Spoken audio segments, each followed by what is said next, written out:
Buenas tardes para todos. En la mañana de hoy le presentamos a las líneas generales del presupuesto nacional. Ellas obedecen a un plan que se fue desarrollando durante la campaña electoral, en las etapas sucesivas, que se redondeó en el compromiso por el país que suscribieron los partidos de la coalición.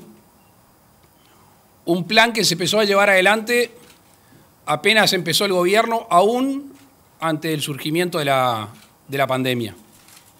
Obviamente, ustedes lo han vivido con nosotros en esta mesa, en muchos lugares, que la atención principal fue y es la salud de los uruguayos. Sin perjuicio de ello, se siguió trabajando en el plan, un plan de reactivación económica, que contó con decretos, que contó con leyes, un plan que tuvo a la ley de urgente consideración como un compromiso de campaña, que se votó por la coalición e inclusive el Frente Amplio acompañó algunos de sus artículos, y ahora sigue con la ley de presupuesto.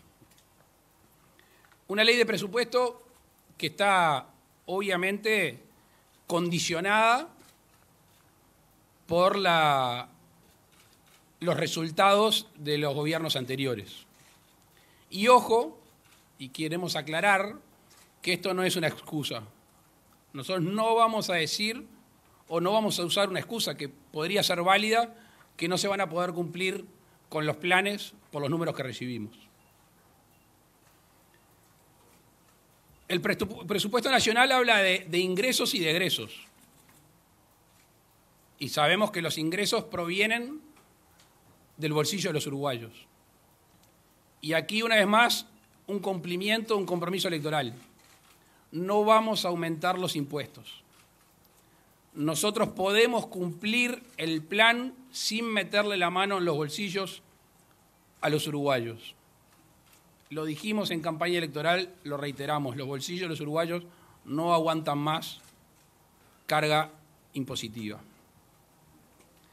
Segundo, este presupuesto es un presupuesto austero, es un presupuesto de ahorro.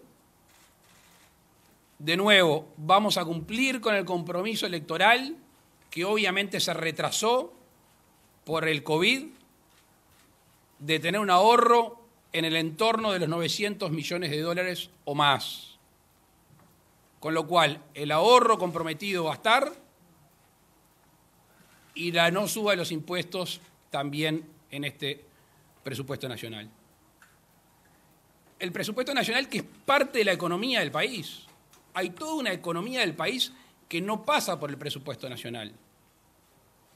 Muchas veces la generación de empleo, muchas veces las inversiones, lo que hace al comercio exterior, es otro carril en el cual por lo general los uruguayos son los que le ponen el hombro y muchas veces son los gobernantes los que ayudan en ese sentido. Un presupuesto que tiene como centro a las personas, la vida de los uruguayos, la vida de los habitantes del país. Y tranquilamente les podemos decir que aún con las restricciones, aún cumpliendo con el plan de ahorros, aún sin aumentar los ingresos, se puede cumplir con los compromisos. Es un presupuesto que va a tener una profunda vocación de sensibilidad social, que tiene la generación de empleo uno de esos pilares fundamentales, que tiene la recuperación de una educación de calidad para generar oportunidades, que tiene, como lo dijimos en campaña, una apuesta a que esos miles de uruguayos que viven en condiciones indignas puedan tener una vivienda decente. Y estoy hablando de los miles de uruguayos que viven en asentamiento. Un presupuesto que habla de la clase media, también en lo que hace a la obtención de su vivienda. Un presupuesto que fortalece a la salud, en las patologías y enfermedades históricas y también en las que se están dando con más frecuencia en lo que significa la salud mental. Un presupuesto que va a hacer hincapié en las adicciones.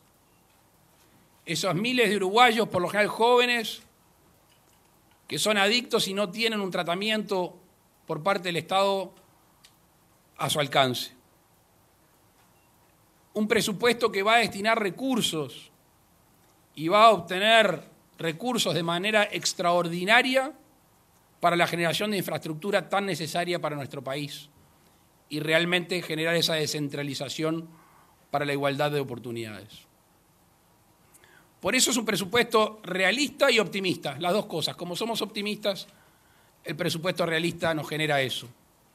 Estamos convencidos de que si generamos esos ahorros en los primeros tiempos, los números a los cuales se puede referir Azucena y Lito con mayor precisión van a ser números que nos autoimponemos y que le debemos a los uruguayos, y estoy hablando básicamente del déficit y estoy hablando básicamente de la inflación, que van a tener una caída importante si cumplimos con nuestro programa, y al mismo tiempo esa parte del Uruguay que no va a ver su economía tocada porque nos tenemos que recuperar más ingresos. Es un presupuesto equilibrado, es un presupuesto realista, es un presupuesto de acuerdo al plan. ¿Y por qué insisto en el concepto de plan? Porque hay un elemento en la vida de todos los uruguayos, y a veces se profundiza en la economía, que es la confianza. Cumplir lo pactado, cumplir lo comprometido. Y esa confianza es la que buscamos generar dentro de nuestras fronteras, para el que aquel que invierte unos pocos pesos o el gran inversor diga, vale la pena porque yo confío en el camino que me han trazado y están cumpliendo, y también en el concierto internacional, para que el Uruguay sea, como lo hemos dicho, receptor de habitantes y receptor de inversiones. Vamos a tener, dicho sea de paso, una política muy agresiva con respecto al comercio exterior. Estos días habrán escuchado voces desde la Unión Europea respecto a la firma del tratado con el Mercosur. Nosotros obviamente vamos a hacer nuestro trabajo para que así sea, pero tampoco nos enamoramos de los tratados de libre comercio. Sí nos enamoramos de tratar de colocar nuestros productos sin aranceles. Será con tratado de libre comercio, será mediante cuotas, será mediante otras negociaciones, pero allí es que el Uruguay va a agrandar su comercio exterior. Concluyendo, una primera presentación de las líneas presupuestales. Aprovecho a agradecerle al equipo económico, al equipo de la OPP, a todos los ministerios que han detectado en sus oficinas, en su inciso, gastos donde se puede ahorrar. Ayer un canal de aire hacía una presentación acerca de algunos ahorros que se están haciendo en la administración pública. Eso es una muestra, una pequeña muestra de cómo de alguna manera lo que denunciamos en campaña del mal uso de los fondos públicos se estaba dando.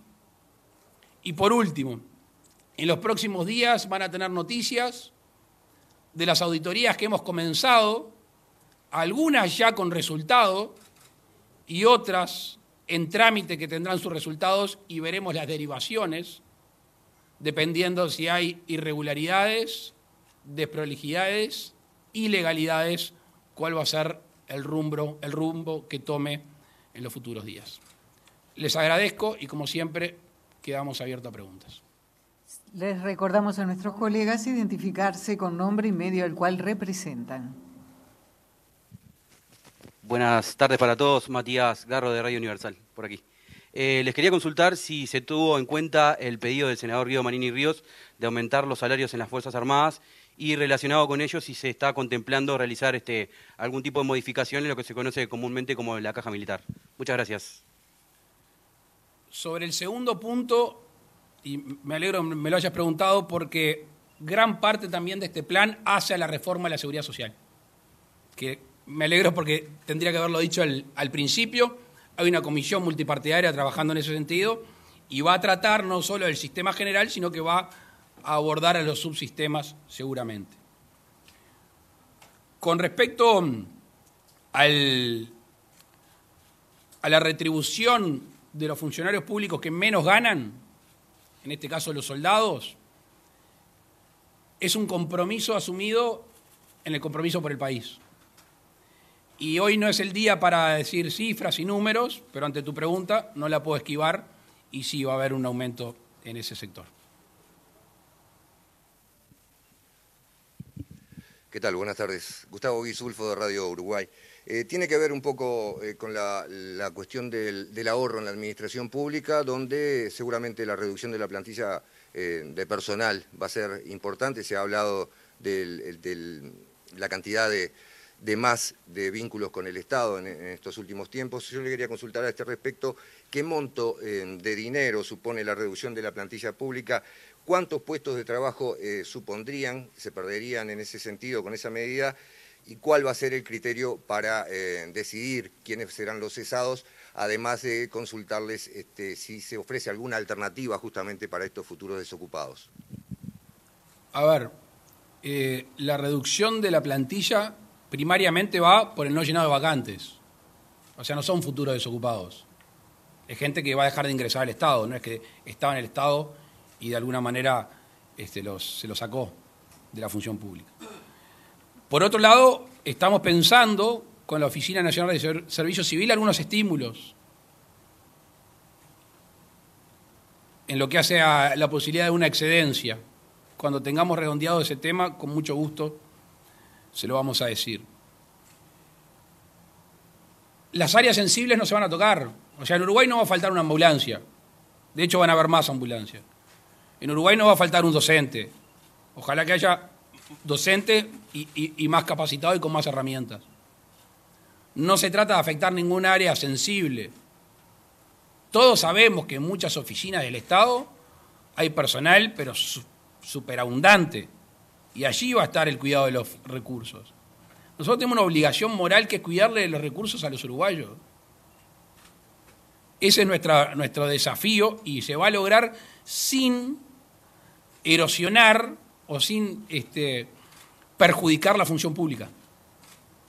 Y hemos llegado a esa conclusión que nos tranquiliza mucho, porque imagínense que un presidente de la República, que su equipo económico tenga para y dice, bueno, vamos a recortar, que es el término que están usando algunos, y además vamos a dejar de ser eficientes o de prestar buena salud o buena educación. Al revés.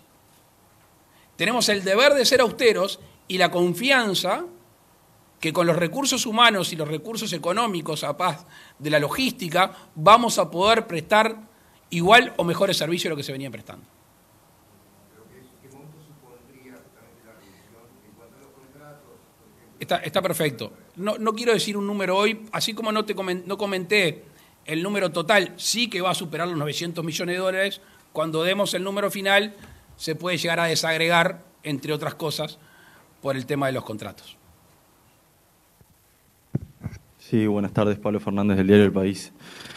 Consultarle por el presupuesto para la educación, que ha sido una de las prioridades fijadas, y a nivel global, algunos legisladores y algunos integrantes del gobierno también han comentado la posibilidad de que por la incertidumbre mundial, la inestabilidad local, la posibilidad de que el presupuesto sea revisado en el 2021 con la rendición de cuentas, si eso efectivamente se va a hacer así, y en el caso de hacerlo, ¿cómo pretenden llevarlo adelante?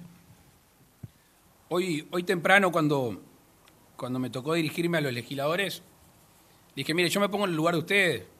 Yo fui diputado 15 años por el departamento de Canelones y 5 años senador. Sobre todo en mi época de diputado, yo iba con mi carpetita de lo que necesitaba mi departamento. Esa es la batalla que yo estaba obligado a dar por los ciudadanos. Y al mismo tiempo, esta coalición que tiene distintos partidos políticos. Y además, ministros de distintos partidos políticos en las distintas carteras. Llegar a amalgamar todo eso no es un ejercicio fácil, pero es posible. Estoy convencido de que el ánimo que reinaba hoy es ese. Uno tiene que hacer un presupuesto quinquenal, que es el que vamos a hacer. Si las proyecciones se cumplen, podemos tomar las rendiciones de cuentas para generar determinadas variaciones. Estamos abiertos a eso, porque el mundo es muy dinámico. Es más, estamos haciendo un presupuesto, una ley presupuestal en medio de una pandemia. La incertidumbre, si es mayor en el mundo normal con la vertiginosidad que anda, imagínense con el agregado de una pandemia. Pero el presupuesto es quinquenal. Las rendiciones de cuentas, ojalá que nos permitan generar determinados estímulos, donde hoy quizá que no se puede hacer con tanta profundidad. ¿La parte, perdón?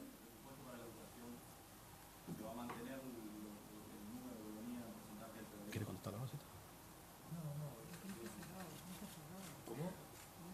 Claro, el presupuesto de la educación, por eso esta conversación, disculpen, no está cerrado aún. Hay una propuesta del gobierno, pero sobre todo la propuesta de la ANEP, que ustedes saben la autonomía que maneja, y por eso es uno de los elementos, uno de los sectores que termina cerrando de alguna manera. Hoy les puedo decir que hay consonancia, obviamente, entre las autoridades de la ANEP y el Ministerio de Economía y OPP.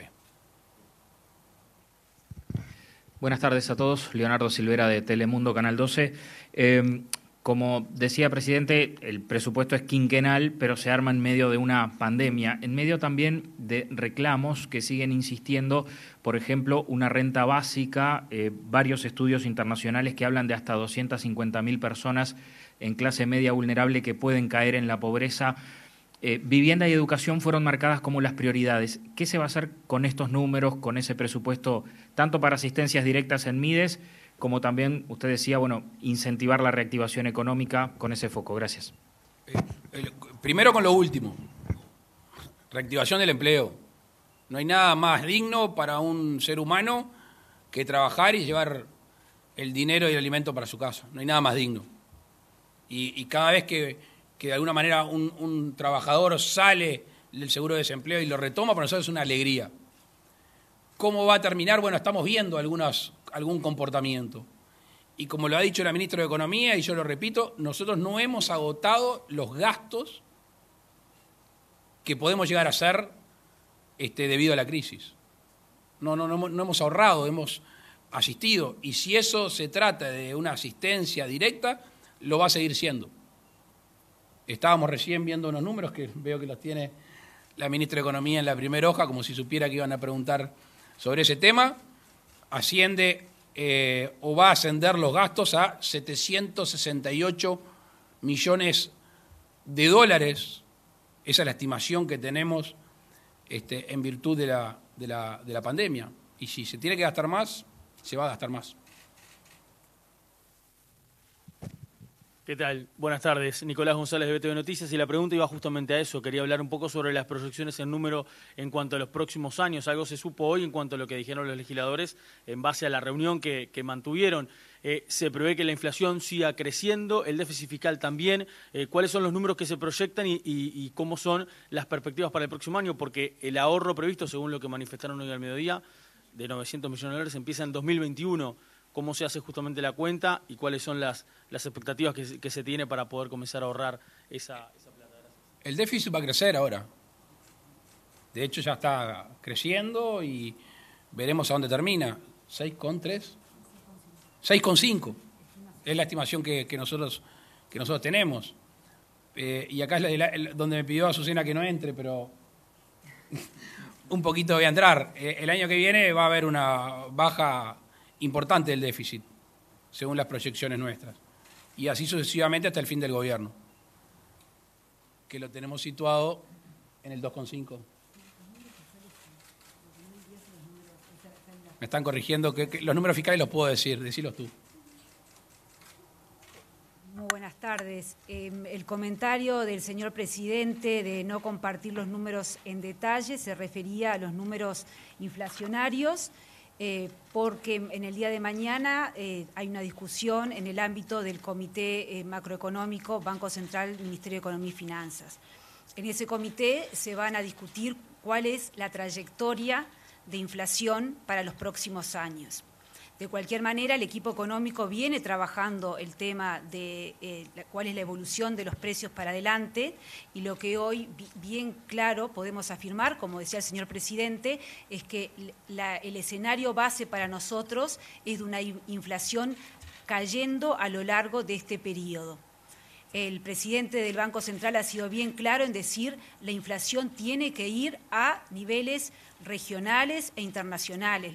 Lo graficó muy claramente al decir tenemos que dejar de jugar en la cancha chica, tenemos que pasar a la cancha grande. Y eso es el escenario en términos de inflación que estamos suponiendo. En materia de actividad, la caída para este año la esperamos en el entorno de 3,5%, que es la cifra que básicamente veníamos manejando. Y el otro supuesto grande que hemos realizado es en materia de mercado laboral. Y ahí lo importante, y como decía el presidente, el foco de nuestra política económica está en el aumento del empleo. Por lo tanto, nuestro escenario base es de recuperación de empleo. Con estos escenarios de actividad, de precios y de empleo, terminamos con un deterioro este año del déficit fiscal producto de la pandemia. Este año terminaríamos con 6,5% de déficit fiscal, y luego, en la medida que se implementa, como dice el señor presidente, el plan de ahorro que teníamos pensado para el 20 se traslada al 21, esa mejor gestión nos permite llegar a un resultado estimado de 4,1% del producto. Hay una mejora significativa en el resultado fiscal a partir del 21. El plan de mejora fiscal empieza a implementarse a partir del 21, ya que fue postergado por la situación de pandemia. En el 2020, como dijo el señor presidente, no hemos escatimado ni vamos a escatimar ningún recurso para atender la pandemia. La cifra de los 768 millones de dólares que mencionaba el presidente se refieren a los gastos estimados en el Fondo Coronavirus. Esto es una proyección para todo el año 2020. Proyección que en buena parte tiene su impacto fiscalmente, y por eso es que el 2020 termina con un déficit, o estimamos que el déficit termina en 6,5% del producto. A partir del 21 se implementa entonces la mejora fiscal. Estimamos un déficit de 4,1 y luego el déficit va gradualmente mejorando en este escenario de más actividad económica, un gasto que básicamente se mantiene constante, pero el producto aumenta hasta llegar en el 2024 a 2,5% del producto. Las autoridades reciben las dos últimas preguntas. José María Caraballo, de TV Ciudad. En julio, y pregunta que tiene que ver con números también, la CEPAL emitió un informe donde asegura que nuestro país es uno de los países que menos esfuerzos ha realizado para evitar el crecimiento de la pobreza extrema y también algunas cuestiones vinculadas al coronavirus. En ese marco, quiero aprovechar para preguntarle, usted, presidente, dijo que la CEPAL se equivoca. ¿Por qué entiende que el organismo se equivoca? Y aprovecho para preguntar también por la marcha del Fondo Coronavirus, ¿cuánto se ha recaudado y cómo se ha distribuido? Y si me permite una yapa también, usted habló de auditorías. La yapa va. No se van a enojar, no creo. Habló de auditorías. Usted lo dijo. A propósito de ese tema, ¿en qué áreas, qué nos puede adelantar a propósito de estas auditorías? Sobre lo último, en los próximos días van a tener novedades. Sobre el informe de la CEPAL, los números que nosotros tenemos, que es el cuadrito que había traído la ministra de Economía, nuestra proyección son 768 millones de dólares, lo que hace a un 1,6 más o menos del producto, cuando se dice que es el 0,7. Hay medidas tomadas por el MIDE, 116, seguro de paro, el gasto son 396, reasignación de aporte 157, seguro de enfermedad 49, licencia de construcción 10, compra de insumos 40, todo eso suma 768, sin contar el SIGA, el Fondo de Garantía, que asciende a una posibilidad de crédito de 2.500 millones de dólares. La intención nuestra no es discutir con un organismo internacional, no nos parece lógico, simplemente que estos son los números que nosotros tenemos. Por lo que leí en el informe, se habla de una cifra de 400 millones de dólares a ese momento, que es lo que se tenía gastado, lo que se proyectaba gastar. Esta es la proyección nuestra. Pero insisto, me parece que discutir cifras, no sé, estas son las nuestras y son, aparte, son las del gobierno, son verídicas, son tangibles. Para todo el año 2020. Sí, más allá de, obviamente, que como dijo el presidente, no es para discutir. Hay que medir las cosas en general por su resultado. Los recursos involucrados importan en la medida que los resultados sean buenos, sean consistentes. Y el resultado de Uruguay, en estos términos, cuando uno mira la caída del nivel de actividad, está entre la tercera y la cuarta parte de las caídas de niveles de actividad de otros países. Por lo tanto, si uno tiene una caída del nivel de ingresos de la tercera parte o la cuarta parte de otros países, necesariamente parece lógico que debe destinar menos dinero, ¿sí?, a determinadas circunstancias. Si a usted le cae el ingreso 12%, bueno, la asistencia que tiene que tener el sector público, en este caso, para sostener una situación es una, si a usted le cae 3,5%, es otra menor. Entonces, los resultados son los que terminan marcando la situación, y hasta ahora los resultados, afortunadamente, del Uruguay han sido mejores que los de la región y que, en general, de buena parte del mundo. Hay pocos países en el mundo con resultados mejores que Uruguay o parecidos a los nuestros hasta el momento. Es lo que tenemos que preservar. Dicho sea de paso, un agregado, esto no es casual, los resultados no son casuales. Ustedes lo vivieron acá, cuando se optó por no ir a una cuarentena obligatoria y al decir de la ministra de Economía no apagar los motores de la economía, eso hace, entre otras cosas, que no caiga tanto la actividad. Entonces, las medidas que se tomaron a tiempo y el tipo de medida hacen que tengamos registros como lo que comentaba el director de la OPP.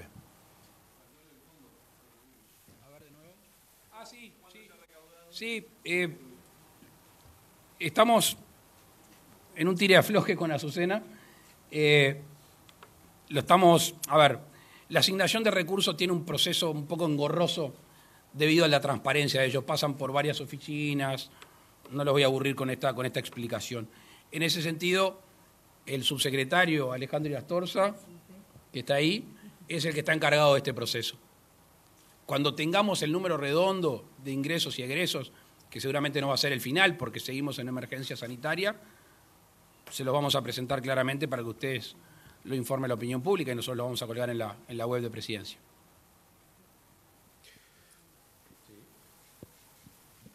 Por ley, la ley del Fondo Coronavirus, hay un artículo por el cual se realiza una rendición de cuentas una vez que se termina la emergencia sanitaria.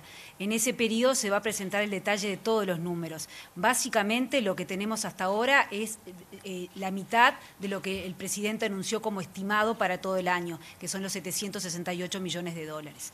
Por otra parte, desde el punto de vista del registro fiscal, o sea, cuánto impacta en el déficit fiscal los gastos por COVID, todos los meses, cuando el Ministerio de Economía y Finanzas publica el detalle de los gastos fiscales, está el detalle de lo que corresponde al COVID. Y básicamente también hasta el mes de junio, el acumulado son unos 250 millones de dólares. Digo básicamente porque estrictamente el fondo coronavirus, no todo el fondo coronavirus va a impactar en el déficit fiscal, porque hay algunos ingresos que son extraordinarios. Pero digo que de esa manera también se puede hacer un seguimiento mes a mes de cómo va evolucionando los gastos relacionados con la pandemia.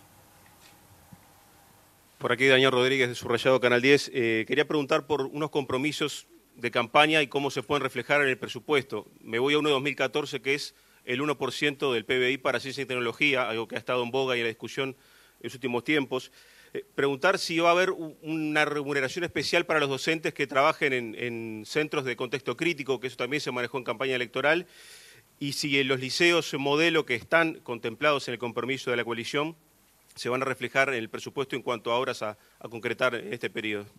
No me quiero sacar el lazo con la pezuña, pero sobre las últimas dos preguntas, sobre todo la última, en el presupuesto de la educación, ahí van a tener la respuesta. Es lo que nos mueve, es lo que nos inspira y es un compromiso a seguir. Con respecto a los docentes, tenemos un compromiso de fortalecer la formación docente y la profesión docente, y uno de los elementos es lo que tú mencionabas acerca del lugar donde le toca prestar su tarea docente. Y la primera parte era... Sí, yo podría contestar que después del 2014 fue otro el que se sentó acá, después que firmó eso, pero no voy a contestar eso. Lo que sí voy a contestar que en el 2019 no se firmó ningún compromiso. Entre otras cosas, no firmé el compromiso, primero porque no se me pidió, y no lo hubiera firmado porque como se nos pidió un compromiso a los que éramos candidatos a presidente y se firmó ese compromiso y no se cumplió, a mí me parece que firmar algo que se acepta que no es cumplido no corresponde. ¿Me explico? O sea, quien lo firmaba en el 2014 ganó un partido político, un presidente de la República y no cumplió con ese compromiso. A mí no se me exigió ahora firmarlo. Si lo hubiera firmado, lo cumplo. Sobre el contenido de la pregunta, no se va a recortar el gasto en investigación y algunos programas se van a fortalecer. Muy bien, de esta manera finalizamos la conferencia de prensa agradeciéndole al señor presidente de la República, Luis Lacalle Pou, la ministra de Economía y Finanzas, Azucena. Muy buenas tardes, tengan todos bienvenidos a Vespertinas, un comienzo distinto con la conferencia de prensa del presidente Luis Lacalle Pou, a su lado flanqueado por la ministra de Economía, Susana Arbeleche, y el director de la UPP, Isaac Alfi, que hoy habló. Extrañamente. Buenas tardes, compañeras, ¿cómo estamos? Muy buenas tardes, ¿Cómo andas, bienvenidos. ¿Todo Gracias bien? por estar con nosotros. Todo bien. Sí, bueno, expectantes, ¿no? Como todo el mundo, por suerte estuvimos en directo en la digamos, el comienzo de Vespertinas con esta conferencia de prensa que dio muchísimos datos que estábamos todos esperando, ¿no? Totalmente. Mucho por comentar al respecto, ¿no? Por un lado, creo que una de las primeras frases que dijo el presidente fue que se trata de una ley de presupuesto realista y optimista. Ese fue como el primer titular. Y ahí dijo que si se cumple el programa, va a haber una caída de déficit y de inflación. Obviamente, a partir de 2021 es cuando lo proyectan, ¿no? Ellos siguen sosteniendo que van a cumplir con el programa de gobierno, con la promesa electoral, que era hacer un ahorro de 900 millones de dólares del Estado, ¿no?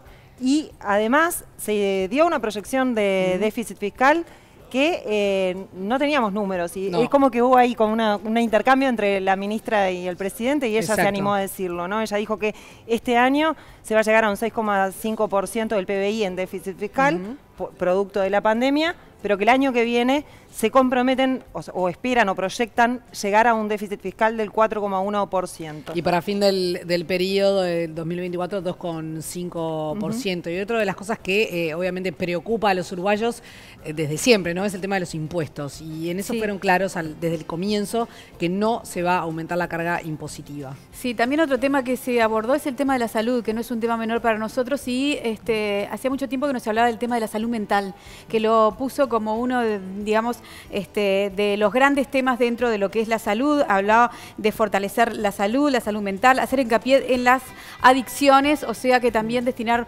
buena parte de los recursos a esa área. También.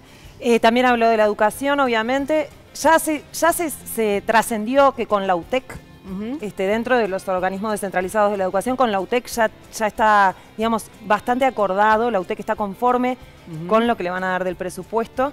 El resto no, obviamente secundaria está, digamos, por lo menos los docentes de secundaria no están de acuerdo. Por lo pronto no está cerrado, eso fue lo primero que dijo el presidente, ¿no? No podemos dar números porque este proyecto no está cerrado.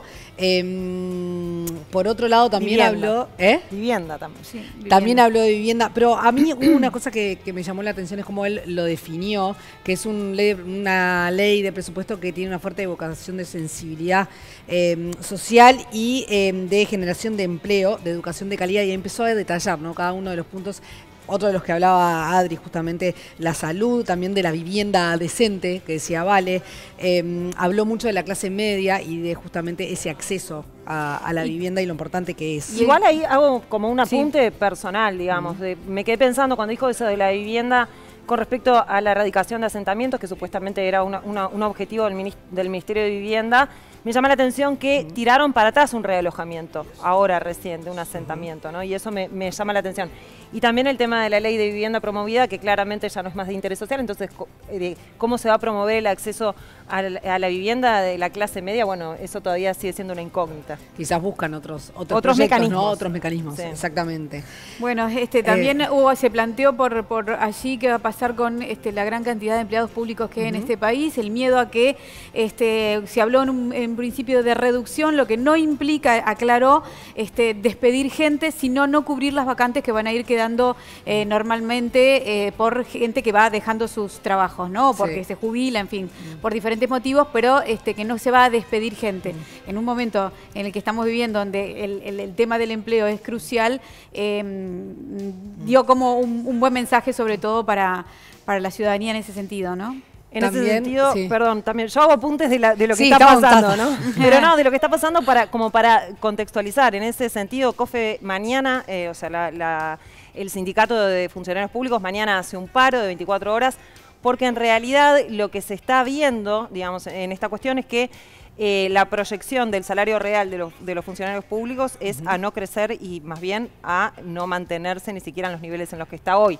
O sea, aparentemente dentro de esto, una parte de la reducción del gasto público va a ser a través del salario de los empleados públicos. Exactamente, que no aumenten, que queden estáticos. Exactamente. Los que quedan, que les quede el sueldo de esa manera. Exacto. Por otro lado, habló, una de las cosas que también dijo el presidente es que es una ley de presupuesto creada en el medio de una pandemia, que si bien estas leyes obviamente son de planes quinquenales por todo el periodo, en realidad puede existir la posibilidad de que el año que viene, a través de la rendición de cuentas, haya algún tipo de, digamos, arreglo, no es la palabra, pero sí, si se cumplen las proyecciones, rever.